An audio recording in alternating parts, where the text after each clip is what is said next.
Salut tout le monde. Bon, des microparticules de plastique, il y en a partout. Dans l'eau, dans la terre, dans l'air et même dans notre sang. Oh, c'est une petite aiguille ça?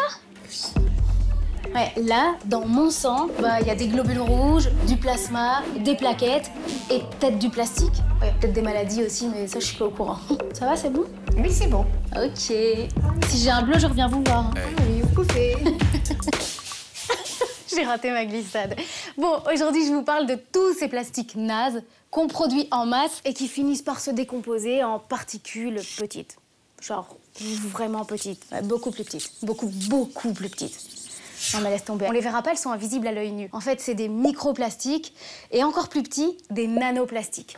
NP et NP dans le jargon. Bon, je vous ai déjà parlé du plastique, hein. Matériau mi-génial, mi-pourri. Il y a des trucs qui sont super. Et puis, il y a aussi des trucs qui sont super nazes et qui polluent les endroits les plus improbables de la planète en se décomposant. Et c'est de ça que je vous parle, en fait. C'est de cette décomposition en micro et nanoplastiques. On les voit pas, mais ils sont partout. La dernière étude sur le sujet a même prouvé qu'on retrouvait des microplastiques dans les testicules humaines. Alors, dans cette vidéo, je vais essayer de comprendre comment c'est possible que ces microplastiques arrivent jusque-là. Sérieux, je vois passer des trucs dans mon fil. J'ai du mal à comprendre. Genre ça. Il pleut 365 particules de microplastiques par jour et par mètre carré dans les Pyrénées. Ouf. On retrouve des microplastiques dans l'Arctique, dans des zones où il n'y a personne qui vit. Alors j'ai quoi d'autre? Pareil dans les glaces de l'Antarctique. Encore un autre truc, parce que c'est pas fini. On en retrouve en suspension dans les nuages. Ou même dans les crustacés qui vivent dans la fosse des Mariannes à 11 km de profondeur. Laisse tomber, quoi. Et tu sais quoi? Même dans mon sachet de thé, il y a du plastique. C'est fou, non? Ah, je me suis brûlée. Sérieux, comment c'est possible de passer de ça à ça? C'est une question que j'ai voulu poser à Aurore Richel. Elle est chimiste à l'Université de Liège et elle travaille à fond sur cette question. Aurore, comment c'est possible de passer d'un gros sac plastique à des microplastiques qu'on retrouve jusque dans les nuages ou dans la banquise? C'est tout simplement parce qu'on l'a mal géré une fois qu'on l'a utilisé et on l'a disposé comme ça dans l'environnement. Et cette fragmentation, elle est due à quoi? Elle est due à des forces mécaniques, elle est due au rayonnement UV par exemple, au mouvement des vagues. Et ces microplastiques, comme ils sont légers, ils vont se propager un petit peu partout dans l'environnement. Et puis ces microplastiques, ils peuvent encore se décomposer en morceaux encore plus petits que l'on appelle des nanoplastiques. Et eux, ils sont encore plus légers et vont encore être transportés sur de plus grandes distances par le mouvement des vents, le mouvement de l'eau, etc. Et c'est la raison pour laquelle les microplastiques et les nanoplastiques, on en retrouve un peu partout sur notre planète. Là, ce dont tu me parles, c'est surtout des plastiques en fin de vie qui se retrouvent dans l'environnement. Est-ce qu'on génère aussi des microplastiques quand on utilise certains plastiques? Alors effectivement, on produit nous-mêmes des microplastiques quand on utilise des matières plastiques, sans même le savoir parfois. Et le meilleur exemple, ça peut être les pneumatiques. Quand les voitures roulent, elles se fragmentent et elles génèrent des petites particules qui s'en vont vers l'environnement. Et donc ça, c'est une problématique qui est souvent ignorée du grand public et qui va s'amplifier, on le sait, avec l'avènement des véhicules électriques. On sait que ces véhicules vont être plus lourds et que l'abrasion des pneumatiques sur les routes va être probablement augmentée. Et donc ça, c'est un des points de vigilance de la communauté scientifique. C'est effectivement un bon point pour l'environnement, mais il ne faudrait pas que les pneumatiques génèrent des microplastiques de manière outrancière qui viendraient polluer nos environnements. Ok, donc si je comprends bien, dès qu'un plastique est fabriqué, il commence à émettre des microplastiques. Bon, Aurore, elle a parlé des pneus, mais en fait, il y a plein d'autres sources de microplastiques. Alors c'est quoi? D'où ils viennent ces microplastiques? Alors j'ai trouvé une étude qui a essayé de calculer les sources de microplastiques. Donc c'est un classement par an, par personne, pour l'Europe. Et ici, dans la colonne de gauche, on retrouve ces fameuses sources de microplastiques. Je vous le montre en grand. Voilà, là, le champion du classement, Aurore en a parlé, c'est les pneus. En deuxième place, je ne savais pas du tout, c'est la peinture qu'on retrouve sur les routes. Après, il y a aussi le gazon artificiel, la lessive, la peinture en bâtiment, les engrais aussi. Et plus je me suis intéressée à cette question, plus j'ai compris que les microplastiques, ils étaient partout dans ma vie. Genre dans des trucs où j'imaginais même pas qu'il y avait du plastique, des trucs que j'utilise tous les jours. Bienvenue dans ma petite journée pleine de plastique. Mon shampoing. Alors c'est doux, c'est facile à étaler, et puis surtout ça n'assèche pas mes cheveux. Jusqu'en 2023, les fabricants pouvaient rajouter des microplastiques dans tous les produits de soins et de maquillage. Bon, là c'est interdit, ok, mais ils ont quand même le droit d'écouler leur stock. Mon petit sachet de thé du matin, bah ouais. Dedans il y a du plastique, du coup quand je le mets dans l'eau chaude, comme maintenant, de l'eau bien chaude pour que ça infuse, bah il y a plein de particules de plastique qui se libèrent dans ma tasse.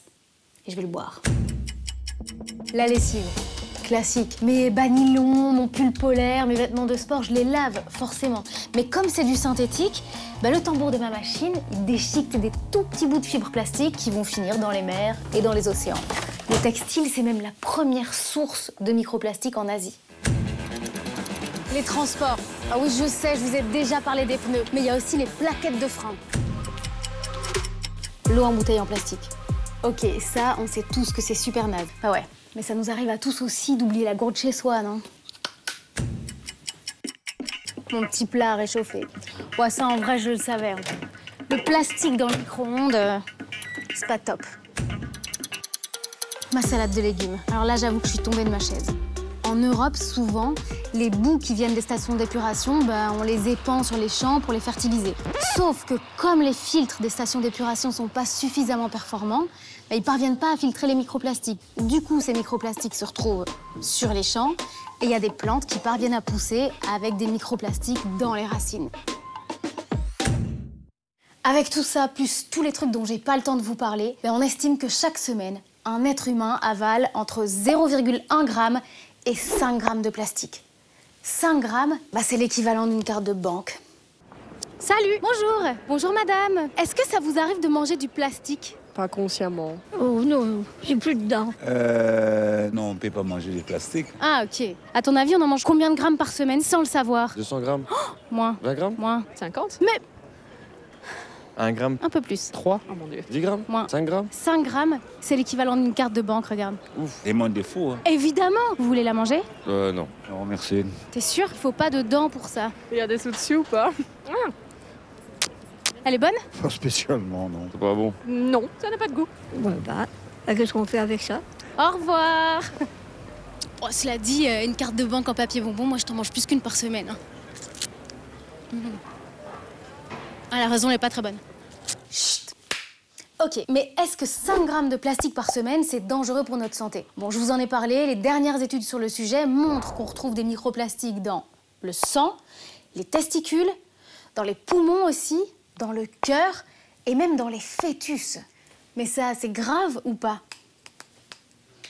Ben en fait, on sait pas. À ce stade, il n'y a pas suffisamment d'études pour savoir si la présence de plastique dans le corps humain est un problème. On a quelques réponses, mais pour des animaux. Le zooplancton grandirait moins vite et se reproduirait moins bien à cause des microplastiques. Les vers de terre aussi grandiraient moins vite. Les souris produiraient moins de sperme et feraient des bébés plus petits. Actuellement, pour les humains, ce qu'on sait, c'est que notre corps élimine plus de 90% des microplastiques qu'on ingère à travers les selles. Donc c'est plutôt pas mal. Il y a aussi un autre truc qu'on sait. C'est Aurore Richel qui m'en a parlé, c'est qu'en fait, pour la santé, le problème, c'est pas spécialement le plastique en tant que tel, c'est surtout toutes les substances qu'on ajoute au plastique pour lui donner plein de caractéristiques différentes. La plupart des plastiques, parfois, ils sont inertes et c'est bien la raison pour laquelle on les utilise autant dans l'emballage. Ce qui est problématique, par contre, c'est tous les additifs que l'on ajoute à ces matériaux plastiques pour qu'ils aient des performances que l'on souhaite. Ok, pause. J'ai découvert des trucs que j'ignorais totalement. Ces additifs, bah, ils peuvent par exemple servir à éviter que la poussière ne s'accumule sur les surfaces, comme les tableaux de bord de voiture. Ils peuvent empêcher l'apparition de buée sur les emballages des aliments, rendre le plastique moins inflammable, plus résistant, plus brillant, transparent, coloré aussi. Et ces molécules, elles sont même parfois plus problématiques que les matières plastiques en elles-mêmes. Parce qu'on sait que ce sont des substances qui sont particulièrement perturbatrices pour l'environnement, mais aussi pour la santé humaine. Ok, donc si on fait attention à la manière dont on produit le plastique, ça reste un matériau fantastique pour plein de domaines dans la santé. Effectivement, si on conçoit de manière responsable une matière plastique, ça devient un matériau fabuleux. Ça peut être un matériau qui peut être antibactérien, qui peut être stérile. Et donc, on peut trouver plein d'applications dans le domaine médical. Tout simplement, les masques de protection qu'on utilise, des fils de suture. On peut faire de nouveaux bandages, par exemple, qui se résorbent sur la peau pour les grands brûlés, des valves pour les cœurs, etc., qui pourraient être imprimés avec des matières plastiques, et ce, en impression 3D. Donc c'est pas si grave d'avoir du plastique dans le sang. Alors avoir du plastique dans le sang, si c'est un matériau inerte que l'on va éliminer de manière naturelle, ce n'est pas spécialement problématique. Là par contre où ça devient problématique, ce sont pour les additifs qui pourraient être utilisés de manière non conforme et qui pourraient se retrouver dans notre corps et générer un certain nombre d'effets sur notre santé. Bon, je sais pas ce que vous en pensez, mais je trouve pas que ce soit hyper rassurant quand Aurore parle de ces additifs dont on ne sait pas s'ils sont nocifs ou pas pour la santé. Et ce qui est certain, c'est que pour les scientifiques, une des solutions, c'est d'imaginer des matériaux qui soient à la fois moins nocifs pour l'environnement et pour la santé. Et clairement, aujourd'hui, il y a déjà des gens qui ont des idées super innovantes. Bon, il y a déjà des plastiques un peu moins pourris qui existent. Bon, ils sont pas majoritaires et surtout, Aurore m'a un peu expliqué comment s'y retrouver dans la masse de plastique. On peut déjà privilégier des plastiques qui s'appellent PLA. Ces plastiques-là, il n'y a pas de pétrole dedans. Et parfois, par contre, ils sont faits à partir de végétaux, des végétaux qui prennent la place dans les champs de ce qu'on pourrait manger. Donc en gros, ils rentrent en concurrence avec la sécurité alimentaire des pays. Alors pour éviter de gaspiller des terres pour faire du plastique, il y a aussi des plastiques qu'on fabrique à partir de déchets de ces végétaux. Et donc là, ça pose plus de problème. Autre nom de plastique à retenir, les PHA. Ces plastiques-là, ils sont faits à base de bactéries, donc c'est hyper cool. Il n'y a plus aucune concurrence avec l'alimentation. Et puis il y a un autre truc intéressant. C'est un label dont je vous ai déjà parlé qui s'appelle OK Home Compost. Ce label, il signifie que votre emballage peut se dégrader tout seul dans l'environnement. Donc si vous avez un compost dans le fond de votre jardin, vous pouvez simplement le poser dessus. Il se dégrade sans créer aucun dommage. Sérieux, ce serait génial si tous les plastiques étaient comme ça, non? Pour terminer, j'ai envie de vous parler d'un truc que j'ai entendu dans le podcast Chaleur humaine et qui m'a marqué. En gros, pour le nucléaire, on a plein de débats, et principalement sur ces déchets nucléaires qu'on va laisser pour des centaines, voire des milliers d'années. Et pour le plastique, il n'y a quasiment pas de discussion. Alors que là, on va laisser des centaines de milliers de tonnes de déchets plastiques aux générations futures, dans l'eau, dans l'air, dans la terre et même dans leur corps. Vous en pensez quoi, vous, de ça? Allez, je vous laisse là-dessus. Et puis, évidemment, n'oubliez pas de liker, partager et vous abonner à nos pages. Il n'y a pas de Planète B sur Insta, YouTube et Facebook. Bisous et bonne chance surtout. Aïe.